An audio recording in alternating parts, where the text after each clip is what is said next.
Welcome to our podcast, Doing It Right. This podcast reveals authentic stories from successful leaders doing it right. It's about their journey to become a leader, their choices, motivations, and lessons. In essence, how they built successful personal brands. Your host is Valerie Sokolosky, author of 8 leadership books and nationally known as an authority on executive presence and personal branding. Let's get started. Here's Valerie. Well, hi again, and thank you, my loyal listeners, for tuning in, whether you're listening or watching. We have today a very, very special guest, a world-renowned plastic surgeon, Dr. Steve Byrd, who has something so special to share with you today that is an invention I think should have happened a long time ago. Dr. Byrd is known, of course, for his plastic surgery, but let's take a look at what he is now really passionate about. What we do now is we put a mold, a simple mold on the ear, a little plastic device that glues to the baby's ear and held there for as short as 2 weeks up to 6 weeks, and we have a full correction. Mm-hmm. So is this one of the molds here? This is. And if this were the baby's ear where my hand is, it just glues to the ear, and the ear, when it pulls through there and the little lid is put on, shapes the ear into the natural shape. So is it non-surgical? It's non-surgical, painless, no anesthesia, and typically covered by insurance. Unfortunately, it has to be identified very early, right after birth, or else you can't do the molding. And so we're really pushing to get the moms and the pediatricians to not just count fingers and toes, but look at the ears. Right. And if there's a little difference there, then we can fix it. Easy to fix. Yeah. Dr. Byrd, welcome. Thank you, Valerie. I'm so glad to have you. I think this is fascinating, and when I talked with you earlier, I just got the sense, and know by your reputation, that you're known for having a God-given instinct to just solve problems. So this is solving such a major problem, saving kids from maybe getting bullied as they get older. Tell us about it and how you came up with the invention. Well, gosh, I think the invention was preceded by a good 20 years of just meddling, trying to fix babies' ears where I wasn't sure what the solution would be, and during that time there was no awareness really that the ears could be corrected in a non-surgical manner, and it came upon me as an accident, frankly. Really? I was in a newborn nursery downtown Baylor Hospital, and looking at babies with clefts that needed molding to pre-shape their lip and palate and nose so that it would align and be more applicable to surgical repair. When one of my friends, one of the neonatologists, said, "Hey, my grandson's in here, would you have a look at him?" Oh. And I said, "Yeah, sure." And so I looked, and she was, of course, concerned about ear deformity, a misshapen ear. I said, "You know, that's a different cartilage than what I'm molding. I'm not sure there's a basis for doing this, that it will work." And she said, "Well, would you at least try?" Please. I said, "Well, sure." And it worked. And so from there on, out of that one nursery, I continued to get almost weekly referrals for babies with misshapen ears, and we didn't know whether we needed to do them early or any time and what, so there was a lot of children that we did that were older, not just infants, and then there were some that were infants, and after roughly 20 years, I'd say we had done over 400, and we reviewed that and looked at what worked and what didn't work, and what needed to, what had to happen, what needed to be done to make it successful. And so those things spurred me on to look at a couple of things. One, what is the real incidence of this? Is it a common problem? Am I just seeing the tip of the iceberg, or what? And we did that study and found that in that same nursery, if we looked at 100 consecutive births, 33 of the babies had some misshapenness to their ear. Oh my Yeah. goodness. And so then in looking at these babies, we saw that about a third of them started improving. They were just folded over, perhaps from being in a long labor or whatever, and they kind of unfurled. But that still left 20% or 21 babies that had persisting permanent deformity. And of that, I would say at least half of those were severe. They were things that you would know would end up causing them problems, social problems at the very least. So at that point I realized this is a huge problem, not just a little problem. No kidding. And then I began to look at all the things that we had done, handmade, the parts and things that were necessary to mold, and then I reached out for engineering intelligence and so forth, and that's when we actually began with the device that we now have on the market. But that itself took probably another 3 or 4 years of development. So how long how long did it take or does it take for something like this to get approved? Well, I'm sure there are things that have been approved much faster than what we did. The first time the engineer came back with what I was asking for, I had picked engineers that had won the award in Texas for a competition which looked at their product, something they had done. And so I thought, well, this is a good place to start. Any product? Well, that's the problem. I didn't ask what. Oh, okay. But when they brought the thing in to fit on the ear, it was, first of all, huge. It took half the baby's head. And second, it looked like something the devil had made. So I asked them, what did you win the award for? Well, it was for making a motorcycle with all this elaborate finish on it. And it had nothing to do with But anyway, the same guy, though, was empathetic, and he changed everything. And ultimately, he actually made He really did. Mm-hmm. Isn't that an interesting story? but those kind of setbacks were part of my life, I'm afraid, with this particular device. So, yeah, it took us a long time. We had immense problems with the adhesive. With adhesive to the baby, this tiny baby You had to have skin? an adhesive that was hypoallergenic. Oh, sure. We had to have an adhesive that would stick and hold on and meant to be not just something for a day, but for as long as possible until the skin turnover occurred, which is about 2 weeks. And at the same time, an adhesive that would hold the silicone or urethane prosthetic to it. So it was a double stick, if you will. Boy.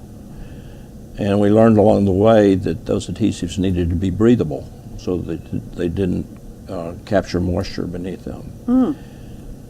And I tested everything on the market, and I couldn't find one that worked. I was ready to scuttle the whole thing. Really? And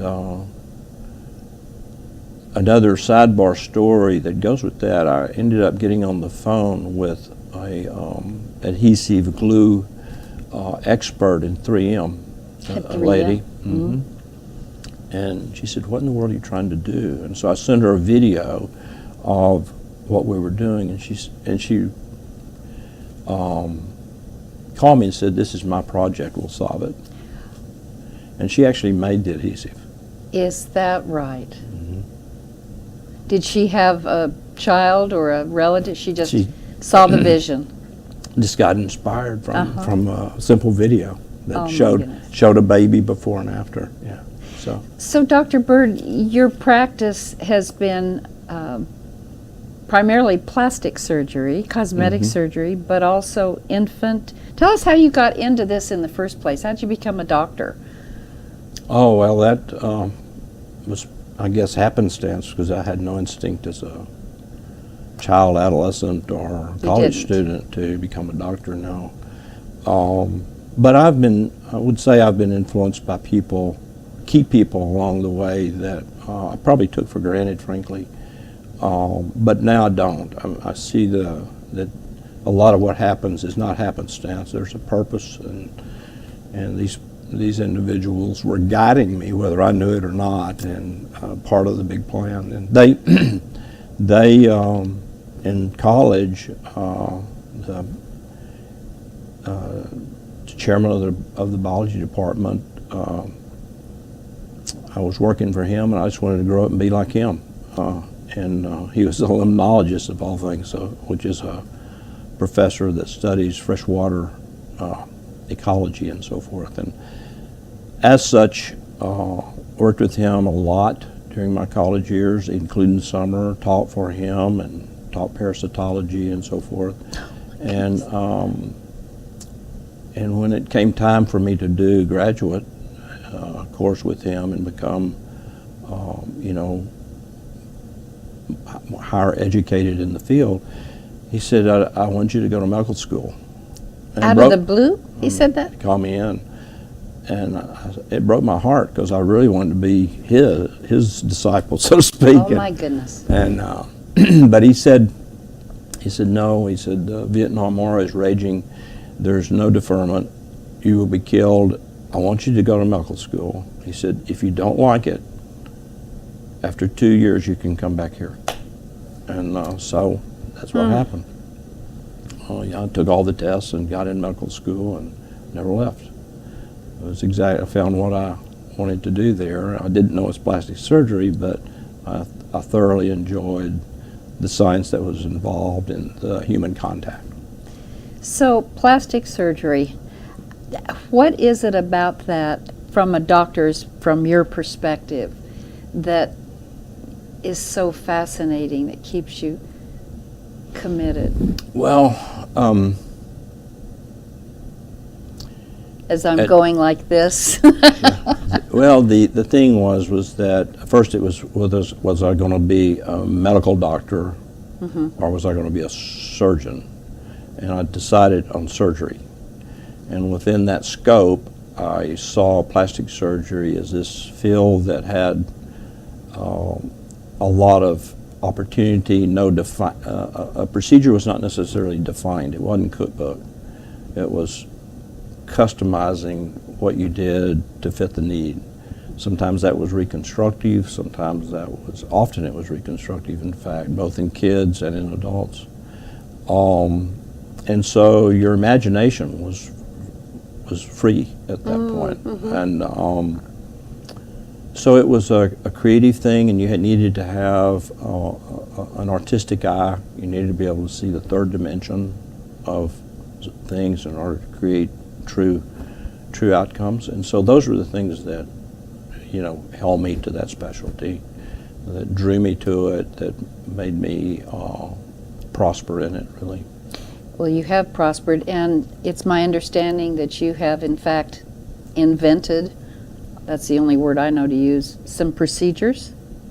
Oh yeah, surgical procedures. That's part of the deal. If you find a need, usually that means things aren't solved completely. And one of the things that I learned early in medicine was to keep good records of what I was doing. And so usually that meant starting on something and finding things that didn't work so well, as well as things that, as you changed, worked better. And therein lied the route, or the road, if you will, to solutions. And so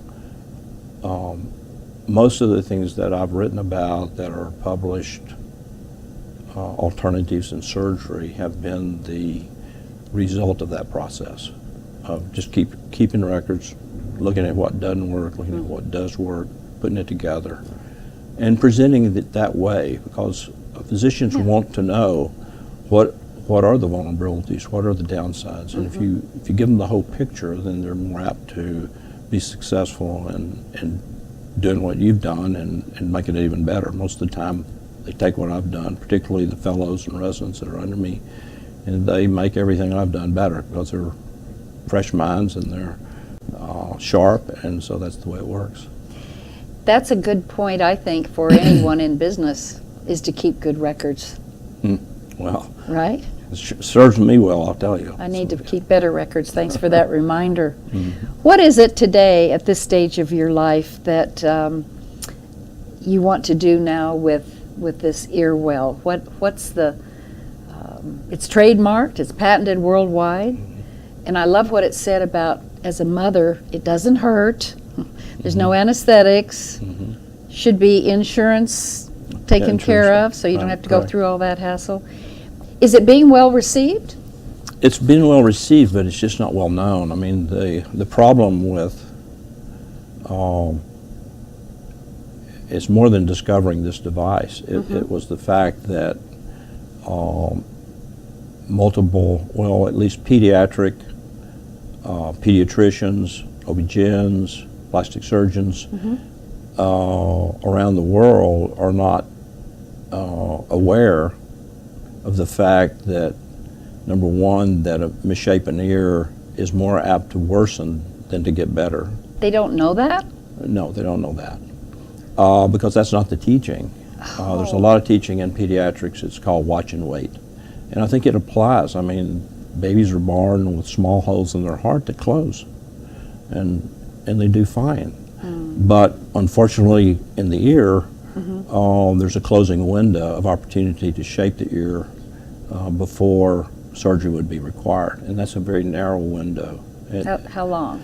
Max 3 weeks, and you can find kids that have been treated over 3 weeks that have been successful, but statistically the result's less than half. Whereas if I do it before 14 days, before 2 weeks, it's 95% successful. So it's pretty compelling to see the sharp break in timing. So if I'm a mother and I'm listening to this in Wilton, Connecticut, I used to live there. How do I get to you or to the device? You're in Dallas. Well, there are moms all over the world really that email us because they are seeing something wrong with their baby's ear and they Google or whatever they do, misshapen ear, deformed ear, fix my baby's ear, Help. Yeah, all these sort of things, and they eventually come into our website and call. Often their baby's over 3 weeks of age. And then it's too late after 3 weeks? Well, we will do it if a mom understands that there's greater than 50% chance that it won't work. If they just say do it, I will do it. But it's hard to encourage that as a recommended sort of. Can't promise it, in other words. Yeah, to say that's a standard of care, I would think it would be a stretch to do that. I would rather the standard of care being before 3 weeks at the very least, and maybe in the first 2. Well, you know, based on the statistics you've said, again, for our listeners, and me too, there are so many kids that, I mean, 33%, is that what you said? 33 Yeah, out of and 100? I thought, but let's just take 10%. Even 10, one. Because we know that I mean, 10% one. are going to be very, That's right. very significant. That's 1 out of 10, you know. So that's a lot. This is a big deal. So anytime I go in a nursery, they'll say, well, we don't have this. I said, well, how many babies do you have here? Oh, we've got, at Parkland, I was told that, and they had something like 70 babies or something like that. And I said, let's take a look. And it was overwhelming. But, you know, that's just a fact. In Asian, in China, I had a fellow that looked at 3,000 babies over there, and it was closer to 48% or something like that. Wow, this is really interesting. I mean, as a mom. So it's common. It's just, it's fascinating. I'm so glad you're on the show. I have to ask you some things just about you, Dr. Byrd. If you were to write a book at this stage of your life, what would you write about? Wow. Probably not about medicine.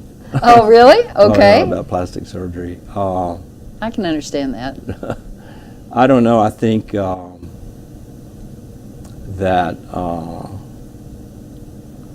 there are things along the way that if I had known better, I would have done differently. And those things are, well, it's like, I guess it starts in your marriage, it starts in raising your kids, it starts in how you run your office, your business office, and all those things are ultimately a reflection of how you live your life and what you expect of yourself. Mm-hmm. And then others pick up on that, and they become more of a reflection of you. And that's not to aggrandize myself. It's to say that comes from something bigger than me, and and that's what I've learned. For me personally, that's the bottom line. So, if you could give us, just in life, 2 or 3 things to leave with people. You've been successful. You've used your words, God-given instincts, to do something really, really impactful. But I'm sure there's been some challenges along the road. Oh, so, yes. so I, like you, have a lot of scars that we want to keep others from having to go through. What would you say just about life, Dr. Byrd? Just living a good life, and doing things right. I think for me, I was doing things and being very successful and taking complete credit for it, and not in an open, obnoxious way, but in an inner way. Wasn't sure I needed much more than my own instinct. And then along came a life-threatening cancer.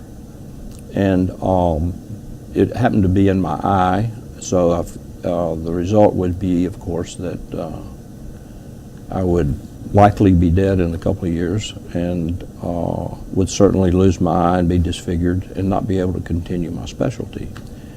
So that was the gravity that I confronted one day to the next with just a routine eye exam, boom. And no preparatory feeling bad or being sick or anything, but being on the mountaintop and then getting blown off of it. So that introduced me to the valley of life and the darkness that's there, and that's when I found Christ, to be honest with you. I had been introduced to that as a child, but I didn't really get it. I went through college, medical school, all the things that are science-based, and which basically encouraged me away from that. Interesting. But that brought me right back to it. And since then, I've realized that a lot of the things that happened, the encouragement I got, the direction I got, the guidance I've received, it was no accident. Those weren't coincidences. And so it continues that way. Yet at this point in time, I'm totally aware of that, and I totally honor that. And so I guess if I were to say what a person needs to do it right is a clear purpose. And by that I mean not just to make a lot of money, not to have the biggest home in town or that, but to have a purpose that really honors the Father, in my case, or at least honors a greater purpose than your own self. And thank you for that. That's a very deep story, and I appreciate you sharing that. Even in a business setting, in doing personal branding work that I do, it's hard for people to really know their purpose. It takes some reflection. It takes a lot. So this has been fascinating. I just wish you all the best. There's no doubt that this invention was a purpose for a lot of babies and people in the whole world. So it's called EarWell, right? Correct. EarWell. Can they go online and see it? Absolutely. Online, yeah. EarWell. There's videos that show it being done and show what the baby's ear looks like before and after, and That's all that. Awesome. 33 out of 100. Dr. Byrd, it's a real joy. Thank you, Thank Valerie. you. Thank you so much. And for you, Come back next week when we will have another fascinating guest. And in the meantime, stay authentic and keep doing it right. Bye for now. Thanks for listening. To receive Valerie's voice, free monthly leadership tips, and to learn more about her leadership programs and coaching, visit her website, valerieandcompany.com. Next week, we'll be here again to inspire, engage, and equip you with teachable points of view from successful leaders who have been doing it right. Until then, lead authentically.